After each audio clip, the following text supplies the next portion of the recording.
Well, at this point you're looking at the slightly inflammatory title and are either morbidly intrigued or questioning why you subscribe to this channel in the first place. But regardless, I swear there's a method to my madness. Those who remember my Josh Barnett 5-match primer, which you should absolutely watch if you haven't by the way, will recall that I had some particularly complimentary words for one Robert Malcolm Sapp.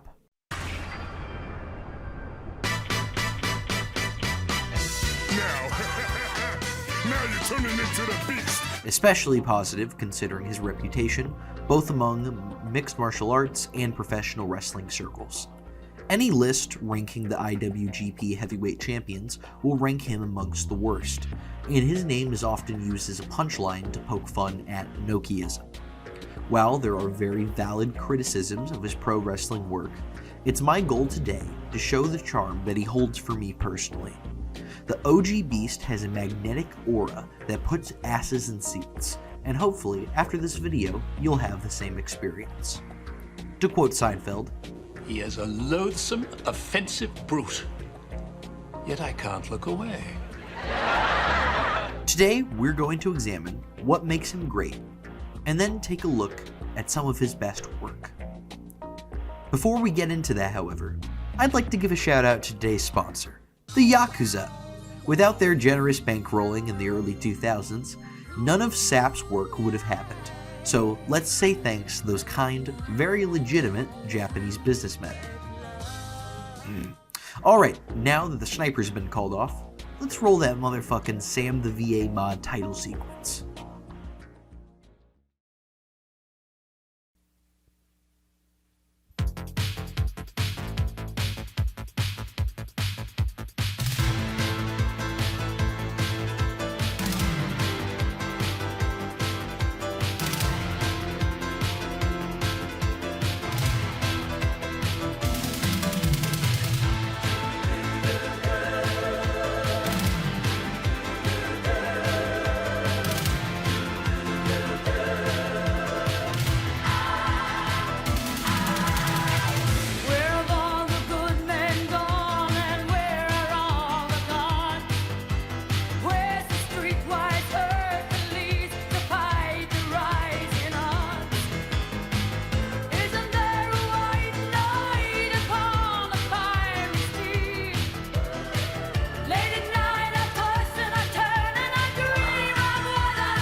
Alright, let's get a few things out of the way right off the bat.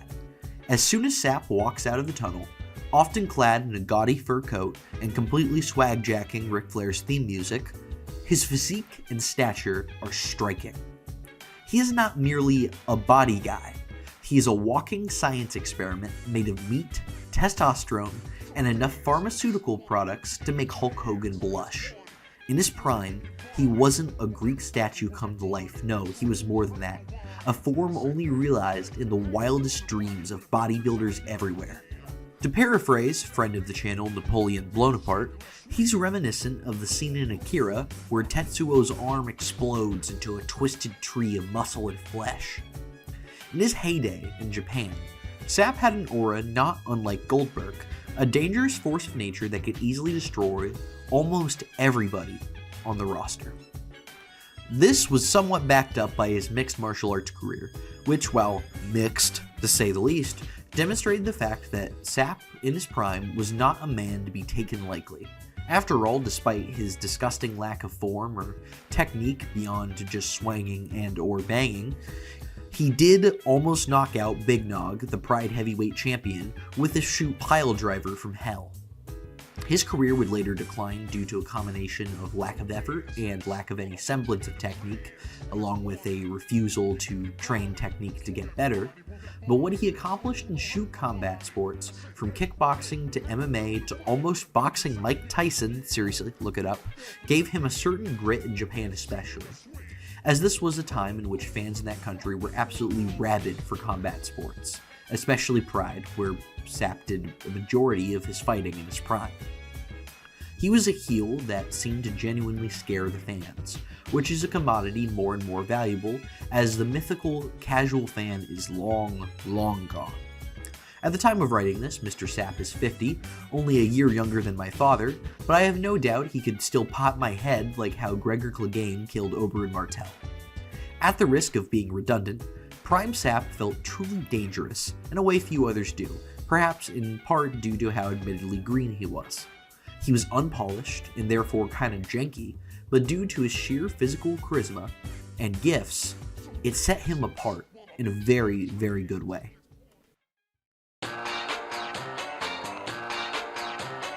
The history of professional wrestling would be a lot less interesting without people like Bob Sapp in it. That may sound like a strange thing to say. In many ways, there really is nobody like Bob Sapp in professional wrestling. Even if you could show me another former WCW power plant trainee who was brought into kickboxing and MMA by K1 founder Kazuyoki Ishii after he saw him win an amateur fight on TV, the Beast has an infectious energy, wild sense of humor, imposing presence, and extreme expressiveness that makes him totally unique. When I say people like Bob Sapp, I mean wrestlers who go in the complete opposite direction of what most wrestling critics traditionally consider good, but nonetheless occupy an important place in wrestling history. In many cases, including Sapp's, these wrestlers occupy these places because they're not traditionally good. Bob Sapp's wrestling career was excoriated by the wrestling critics of the time. And in some ways, they were right. If you cut out both his bizarre fighting career and his persona and focus on Sapp purely as an in-ring professional wrestler, I personally think he's pretty awkward to watch a lot of the time. His work striking sometimes looks soft or telegraphed. He has a limited gas tank. He's not versatile in terms of his movement or his match structure at all. He can't really grapple much. And even his basic movement often looks awkward. He does, however, have his merits. His strong power game, his imposing size, his emotive facial expressions, and his bursts of explosiveness, which are the rare times when his movements actually look natural. These merits sometimes outweigh the negatives in his matches, and even if they don't, they can still make for a cool moment or two, even in a bad or mediocre match. These rough edges are also part of what made Sapp a huge star to begin with. He wasn't a Bryan Danielson or a Kazuchika Okada beloved for his flawless technique. He was an untamed beast crackling with kinetic energy. Most people didn't need to see Bob Sapp do chain wrestling spots or do moonsaults to the floor. Okay, I needed to see him do moonsaults to the floor, but I'm not most people. Most people bought tickets to see him smash people with his fists and his power bombs in nothing flat. And you don't need to have the most natural movements or the best grappling technique for that. His limited skill set worked for the role they put him in. He fit in perfectly with Inoki's vision of professional wrestling. A legit tough guy who smashed people left and right in shoots and in works. Until he didn't. That whole kerfuffle with him losing a K1 MMA fight to Kazuyuki Fujita and forfeiting the IWGP title is a fascinating story in and of itself. The legend of Bob Sapp is full of these bizarre anecdotes that add to the richness of pro wrestling and MMA's interconnected history in Japan. Some days, I feel like a lot of wrestling fans think that only wrestlers who fit their preferred mold of what a good wrestler is should be allowed to wrestle, let alone be top guys. They think that wrestling would be better off without the guys that they think suck. I could not disagree with that stance more. We need guys like Bob Sapp. We need their awkward movement and their moments of brilliance and their weird career trajectories and their hidden gem matches. Shout out Sapp versus Nakamura. Thank you, Squill, for putting me onto that. They make the truly great wrestlers stand out even more and often add interesting wrinkles to wrestling's history. Bob Sapp wasn't good, and that's part of why he rules. Now that's fast.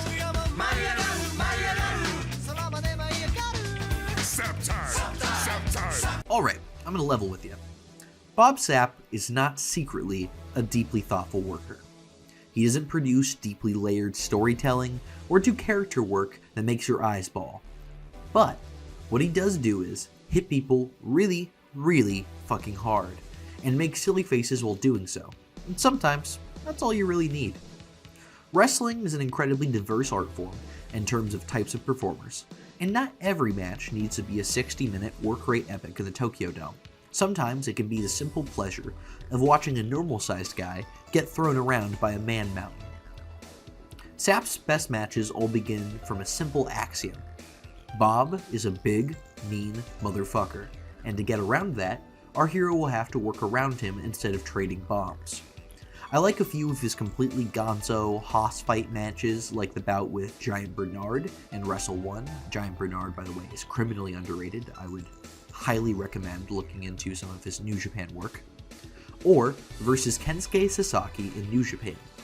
But the simple pleasure of a David versus Goliath story is not something I'm above, especially considering how fun this Goliath is. I said in my Darby Allin vs. MJF video, which you should watch if you haven't already, that I believe in doing one thing perfect instead of many things mediocre. And I think the value in Bob Sapp's work comes from his prime in Japan being the ultimate ubermensch ideal of the role that a Goldberg, 2022 Wardlow, or hell even Omos occupies. Furthermore, the man completely understands the assignment. I've talked a lot about his charisma, and that's something that can't be overlooked. He yells like a lunatic, puts on expressions so intense they become hilarious, and commits 200% to whatever he's doing in the ring. It's almost a throwback to an older 1980s style of heel that just basks in being a lunatic, and I'm all here for it, from Sapp in the 2000s to rock-hard Juice Robinson today. The performances are silly, but juxtaposed with such intense, explosive violence that you can't help but be enthralled, at least if you're like me. This is incredibly augmented by his moveset, as his big silly clubbing strikes are followed by explosive slams, with his beast bomb being absolutely legendary, as they often look like there's very little real estate between a worked and a shoot KO slam.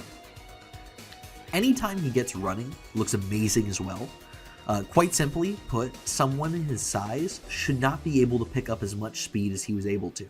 And in some of his matches, simply running the ropes feels like impending doom, as taking a rebound clothesline from Sapp is like attempting to divert the path of a planet-killing asteroid with your face.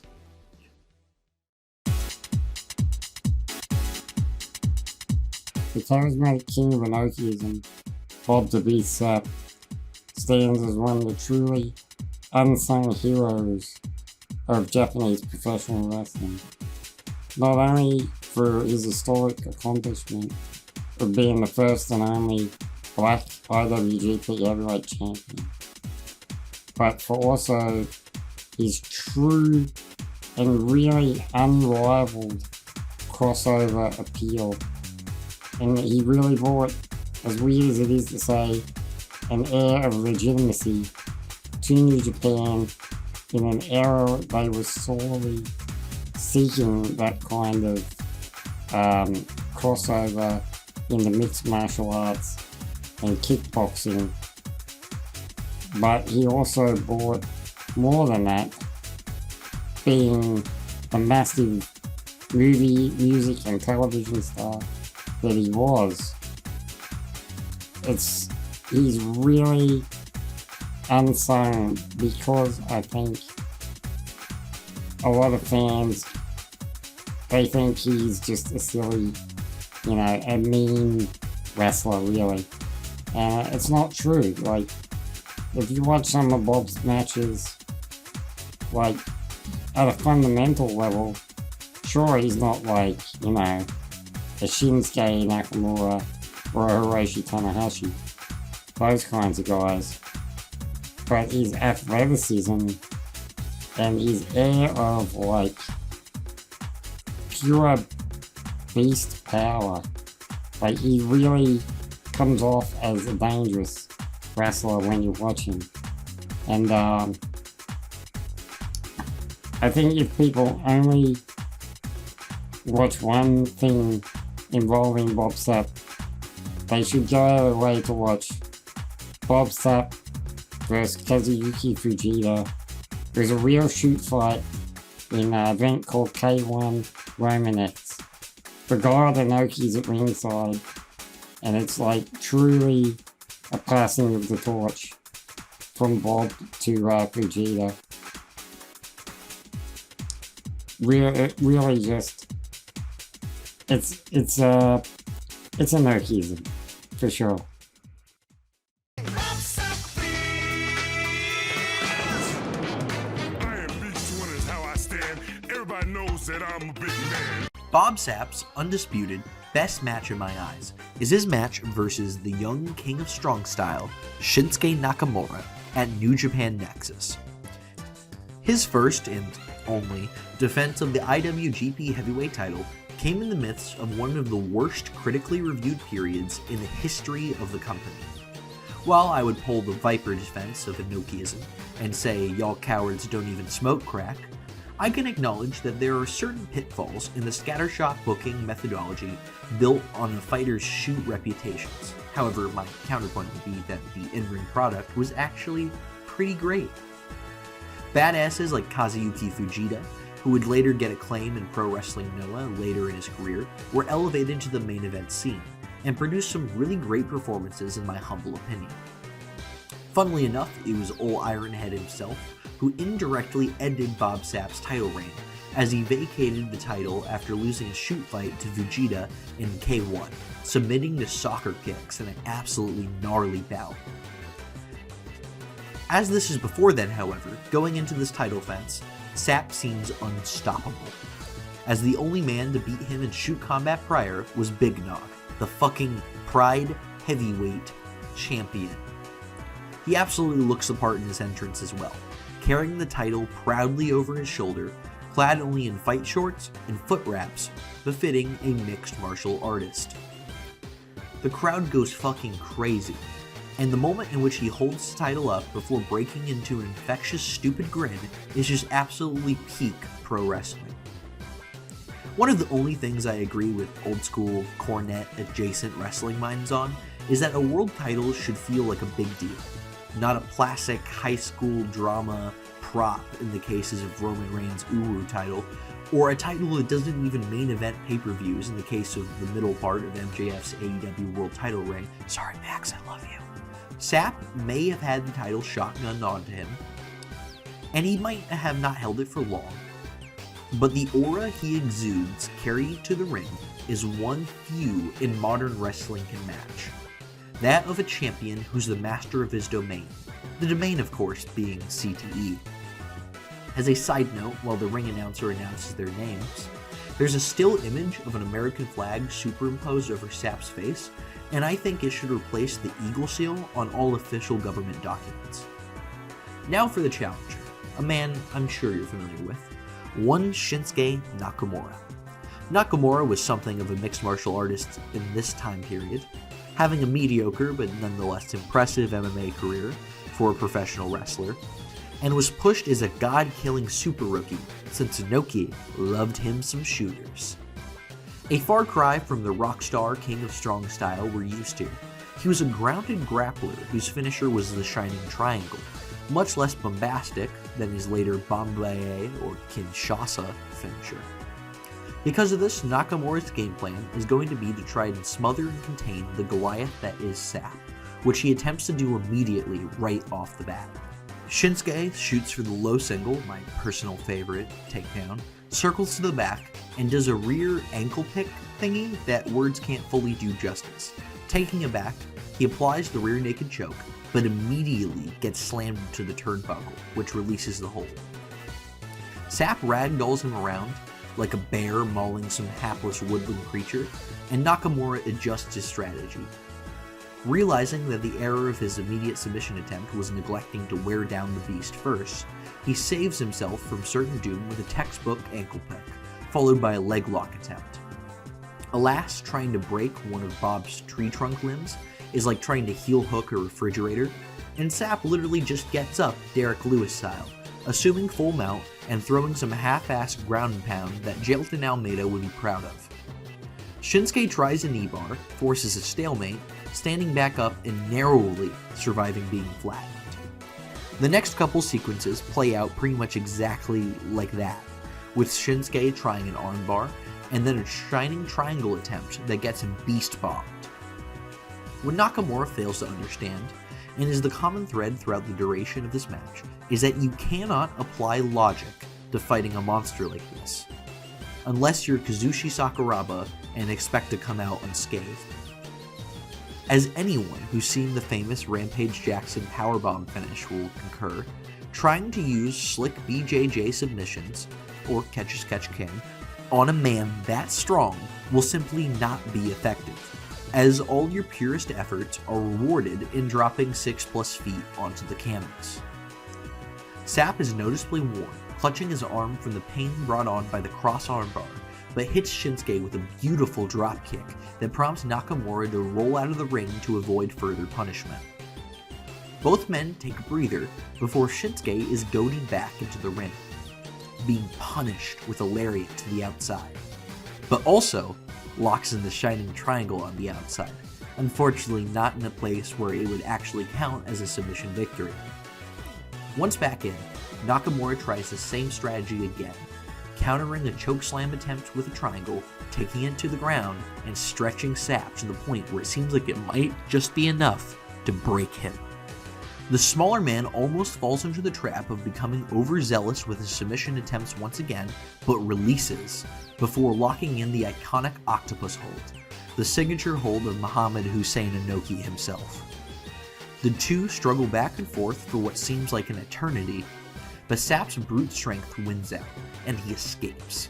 Both exhausted, they clinch and trade strikes, Sapp working a headlock, and Nakamura doing one of my favorite reversals I've ever seen, avoiding the slam yet again by transitioning an incredibly deep guillotine choke attempt into a DDT, which Sapp sells like $1 million.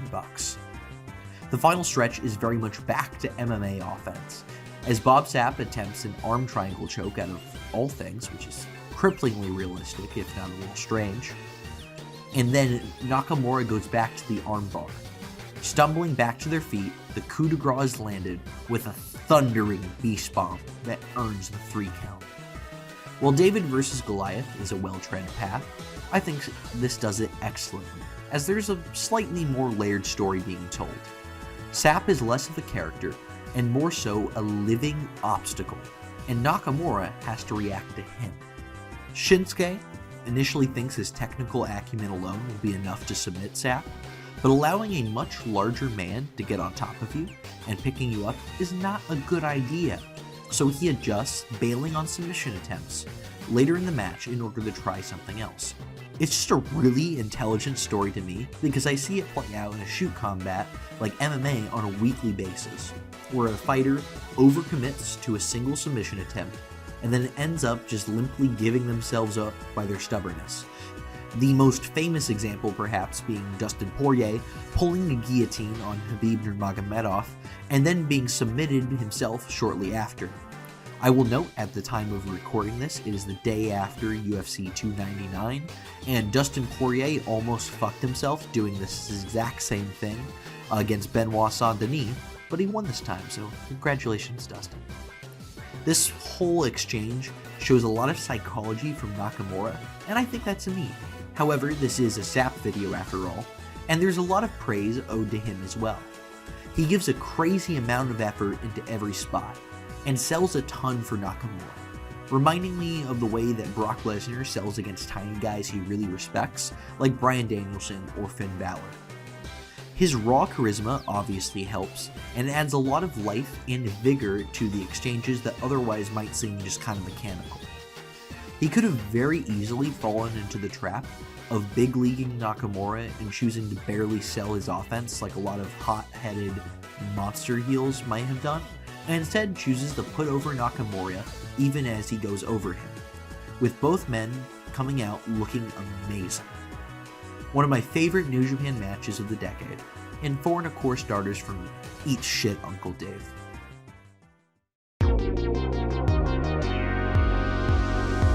Here's the thing, I've only seen Bob Sapp wrestle one match ever in my time as a pro wrestling fan, and that is the Tokyo Dome bout he had against Shinsuke Nakamura, specifically because Squill here commissioned me to watch it, and it's a really, really good match. And the thing that might be surprising to those who just hear about that lineup, Bob Sapp versus Shinsuke Nakamura for the first time, is that it is primarily good because of Bob Sapp. Shinsuke is not necessarily awful in this particular match, but he is sort of inexperienced, unseasoned.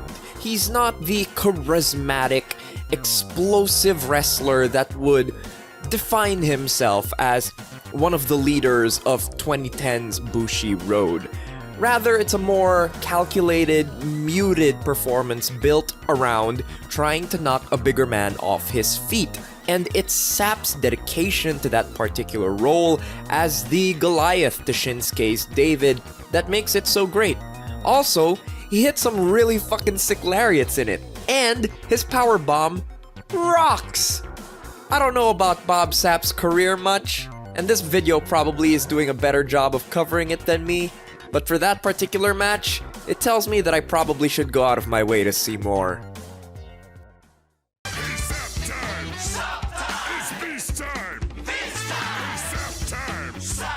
Hopefully, by the end of this video, even if you're not a huge fan of his work, you've learned to respect the craft of Sapp, seemingly artless as it is.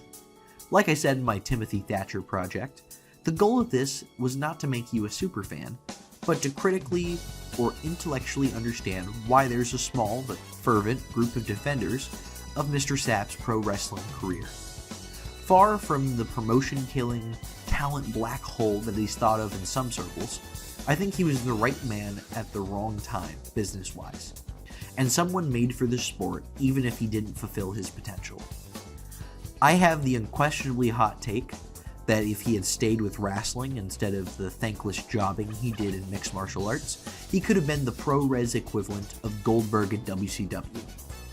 His song is that of high highs, low lows, and arrested development, ice and fire, but one nonetheless worth a listen.